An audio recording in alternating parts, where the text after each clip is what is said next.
Assalamualaikum, selamat bergabung kembali di Ngobrol Santai Bedah Saraf bersama saya Dr. Nur Setiawan Sunoto, spesialis bedah saraf di Mitra Keluarga Brain Spine Center Surabaya.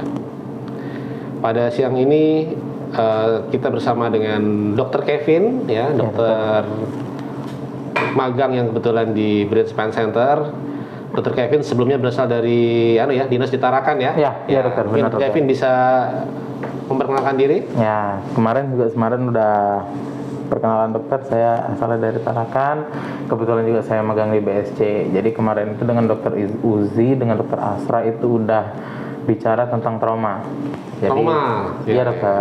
Trauma itu bagaimana sih pandangan orang non medis, terutama, dan bagaimana pengalaman saya sebagai praktisi umum dokter di Tarakan, di Fasiankes Primer menanganin trauma. Jadi bagaimana pelayanan, bagaimana dilihat orang, itu sudah dibahas sama dokter Asra.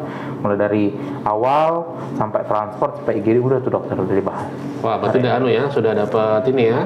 Kuliah singkat ya. Benar dokter, mungkin kuliah 2 SKS termasuk dokter. Iya. Tapi memang gini dokter, banyak yang memang salah kaprah tuh dokter kalau masalah apa sih namanya bedah saraf. Ya, kenapa? Jadi orang kira tuh bedah saraf tuh mungkin cuma bisa operasi dokter. Karena kan ya gimana dokter ya, namanya udah bedah saraf. Betul. Jadi pasti intinya orang pikir bisanya cuma operasi aja. Termasuk sendiri orang tua saya dokter. Begitu saya bilang saya tertarik bidang bedah saraf, orang tua saya tuh cuma bilang apalah bedah saraf itu cuman di kepala aja urusannya gitu seperti itu dokter. Tapi biar orang-orang lebih tahu dan lebih singkatnya dokter, lebih ngerti kira-kira bedah saraf tuh apa aja sih yang dikerjain dokter. Kita panggil Kevin aja ya. Boleh dokter, ya? Silakan santai aja dokter. Ya, jadi memang bedah saraf itu memang awalnya itu dia utamanya menangani trauma awal historinya ya. Jadi biasanya kalau pasien trauma kepala itu kalau harus operasi itu akan datang ke bedah saraf ya. Dan saat ini pun memang di tempat kita, di negara kita ini kebetulan jumlah bedah saraf masih terbatas ya. Artinya kita di Indonesia ini ada lebih kurang 400-an ya. Untuk negara dengan populasi yang besar ya, 270 juta penduduknya, terbesar keempat di dunia, 400 dokter bedah saraf itu masih kurang sebetulnya ya. Sehingga kita bisa lihat itu di tempat-tempat yang mungkin jauh dari kota besar itu keberadaannya tidak ada dokter bedah saraf. Itu kadang-kadang kasihan juga ya. Iya benar. Oleh karena itu mengapa kok akhirnya diawali pelayanannya biasanya dari trauma ya. Tapi sebetulnya kalau di tempat yang lebih kompleks ya, seperti di kota besar seperti di Surabaya ini, itu bedah saraf sendiri itu yang dikerjakan juga banyak macamnya. Tidak hanya operasi trauma ya, kita juga mengerjakan hal-hal yang lainnya. Contohnya misalnya saat ini kan kalau di di Surabaya itu salah satu yang lagi in atau yang lagi terkenal itu misalnya tindakan untuk mengurangi nyeri atau pain intervensi, itu juga dokter bedah saraf juga mengerjakan. Jadi tidak selalu dengan pisau, bisa dengan dengan suntik, dengan ini ya, kira-kira gitu ya. Kalau di tempat kita itu bedah saraf sendiri itu sebenarnya ada 6 divisi, 6 pembagiannya, atau kadang-kadang kita bilang 6 subspesialisasinya. Ya. Tadi yang Kevin sampaikan tentang trauma itu dia masuk ke neurotrauma. Jadi dokter bedah saraf yang dia itu fokus untuk menangani pasien-pasien dengan trauma ya, trauma kepala atau trauma spine ya. Kemudian juga ada dokter bedah saraf yang menangani tulang belakang dan sarafnya atau neurospine ya. Dan juga ada dokter bedah saraf yang subspesialisasinya misalnya vaskular, pembuluh darah ya. Seperti saya itu fokusnya ke pembuluh darah, sehingga misalnya penyakit-penyakit seperti stroke ya. Kan ada stroke perdarahan, ada stroke penyumbatan, itu dokter bedah saraf juga menangani. Kalau dulu mungkin Kevin taunya dokter bedah saraf mengoperasi stroke perdarahan ya, ambil darahnya ya. Tapi sebetulnya juga dokter bedah saraf juga menangani stroke yang terkait penyumbatan. Misalnya kalau ada penyumbatan di pembuluh darah otak, itu kita bisa lakukan DSA, ya, trombektomi. Nah itu juga dikerjakan dokter bedah saraf yang subspesialisasinya adalah neurovaskular. Ya. Ada juga neurofungsional, ya, kemudian neuroonkologi untuk tumor, termasuk untuk anak-anak, Kevin. Hidrosefalus, ya banyak ya untuk ditarakan dulu ada ininya. Rata-rata ada dokter, cuman kan yang namanya dokter bedah saraf di sana pun masih belum bersubspesialisasi dokter dan masih general neurosurgeon. Jadi rata-rata mungkin tata laksana awal saja dilakukan ditarakan, sisanya dirujuk. Jadi kalau untuk anak-anak dengan hidrosefalus itu juga kalau harus dipasang vipisan atau selang untuk menurunkan tekanan otaknya, mengalirkan cairannya, itu dokter bedah saraf. Ya, sehingga ada 6 sebetulnya subspesialisasinya. Ya. Di tempat yang sudah lebih lengkap mungkin ke-6-nya akan ada, ya. Tapi kalau kita bicara di kabupaten misalnya, itu memang biasanya general neurosurgeon, ya, artinya harus menangani semua dokter. Gimana nih dokter? Jadi kan kalau saya tuh gini, sebagai praktisi umum nih dokter. Jadi waktu menjadi dokter di Tarakan kemarin itu kan ada 2 spesialisasi yang kadang-kadang selalu bertuburkan pasti dokter, kan tumpang tindih pasti kan dokter kan. Jadi gimana sih dokter cara membedakan nih bedah saraf dan neuro? Apa sih bedanya dokter? Kan karena kan saya sendiri sebagai praktisi umum mengerujuk kasus ini kira-kira ke neuro atau ke bedah saraf ya gitu dokter. Jadi gimana sih cara membedakannya itu, apalagi kalau di tempat kami kan lebih banyak itu spesialisasi neuro bukan bedah saraf, dan lebih umum merujuk tuh pasien-pasien stroke itu ke neuro bukan ke neurosurgeon. Jadi gimana sih dokter bedanya? Ya, sebenarnya pada prinsipnya itu di tempat-tempat yang memang ada kompetensi yang saling kadang-kadang ada kompetensi yang saling bersilangan, atau kita bilang kalau di ID itu kan istilahnya shared kompetensi, ya. Itu bisa keduanya. Ya, contohnya misalnya kalau di di bidang tulang belakang misalnya, ya.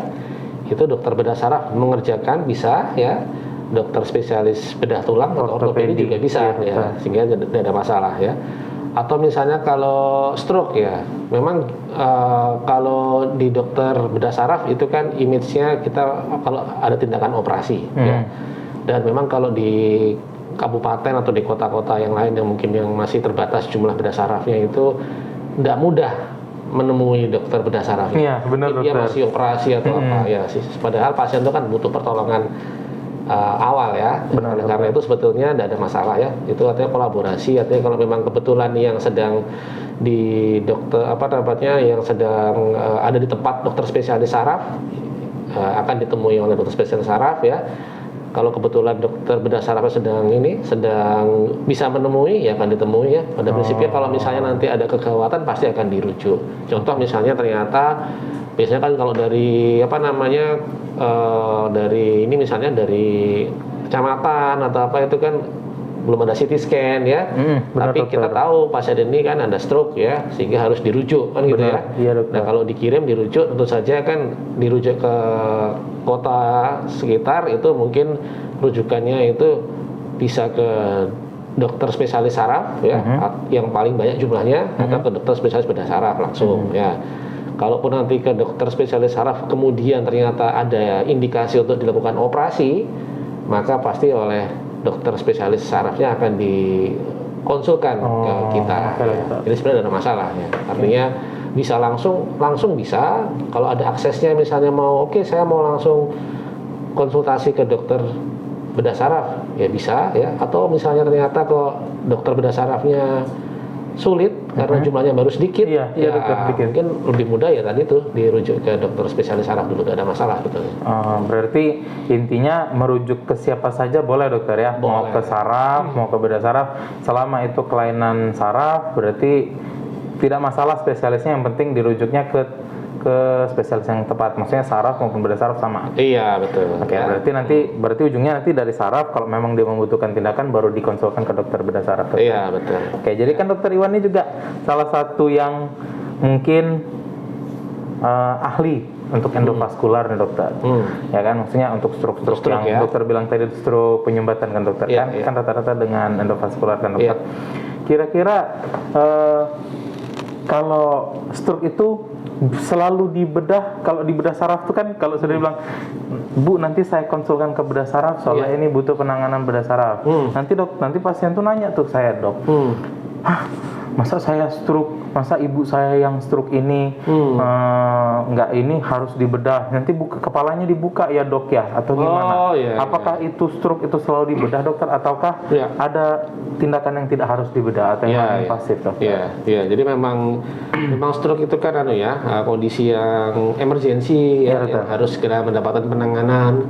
Apalagi kalau misalnya stroke penyumbatan di waktu periode emasnya, atau kita bilang golden period itu ya, itu kalau bisa mendapatkan pertolongan yang tepat, maka kelumpuhan atau kita bilang sequelae-nya itu lebih minimal, sehingga waktu periode emas itu yang harus dikejar, golden periodnya.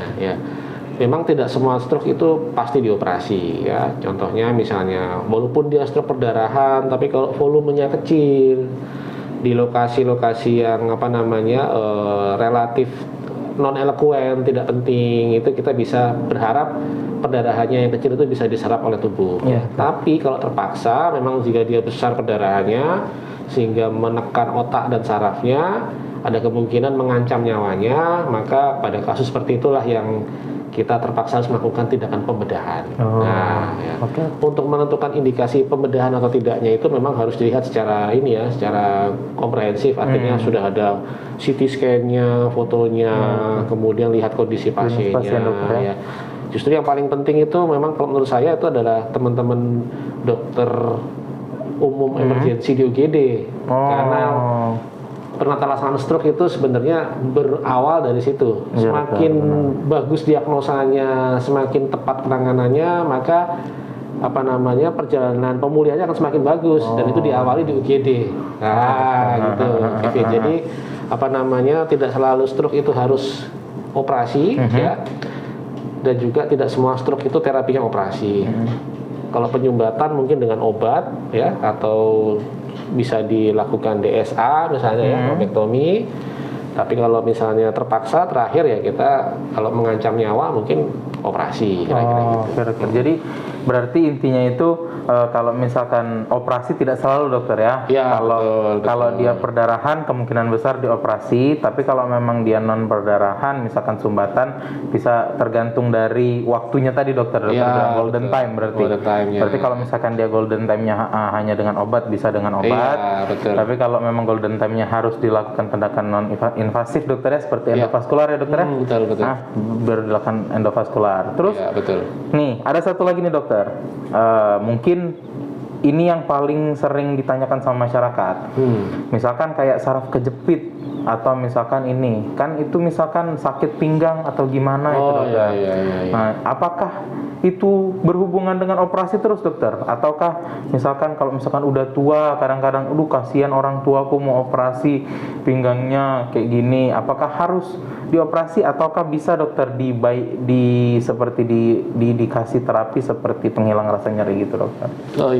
Jadi kalau saraf kecepit itu kan sebenarnya problemnya umum. Dokter. Umum karena memang itu terkait dengan proses degeneratif bertambah usia kemudian juga aktivitas itu menyebabkan pinggang itu jadi titik lemah sehingga suatu saat kalau semisal bantalan tulangnya itu dia sudah kurang, maka akan mencepit saraf di sekitarnya. Itu yang dibilang saraf kecepit tergantung derajatnya. Kalau saraf kecepitnya derajatnya ringan, itu mungkin dengan fisioterapi dengan modifikasi kebiasaan itu akan meredakan nyerinya. Tapi jika kemudian ternyata nyerinya persisten atau bertahan, maka tindakan-tindakan lanjutan bisa diperlukan dan tidak harus bermuara ke operasi. Kita bisa lakukan namanya intervensi nyeri dengan kita bilang pain management atau pain intervensi itu di tempat saraf yang sakit. Ini preskriptor ada betul. Nah ini saraf di tempat saraf yang kecepit yang nyeri itu nanti diberikan injeksi atau suntikan untuk meredakan nyerinya, obat sekaligus juga distimulasi juga bisa. Nah, itu bisa dilakukan jika memang pasiennya masih belum bisa dilakukan operasi. Tapi yang terakhir kalau misalnya terpaksa ya kita bisa juga lakukan tindakan untuk artinya operasi untuk menyembuhkan saraf yang kejepit itu. Oke, dokter, siap. Kira gitu. Berarti intinya nggak semua tindakan bedah saraf itu bermuara di operasi, dokter. Pokoknya itu aja yang paling penting ditahu. Jadi kami sebagai praktisi umum juga nanti bisa edukasi ke pasien. Kalau memang tidak semua kalau misalkan dirujuk ke bedah saraf, pasien tidak perlu takut karena tidak semuanya bermuara di operasi, dokter ya. Betul, siap. Itu aja sih, dokter, kalau dari saya pertanyaannya, dokter. Oke, terima kasih Kevin. Baik, ngobrol santai bedah saraf bisa kita akhiri ya. Nanti kalau Kevin main di sini lagi nanti kita bisa ngobrol lagi. Siap, dokter. Sudah lepas pandemi kita bisa sambil ngopi. Siap, dokter. Oke, baik. Semoga kita bisa konsisten ya. Ya, pasti, dokter. Terima kasih. Sampai ketemu di ngobrol santai berikutnya. Bye.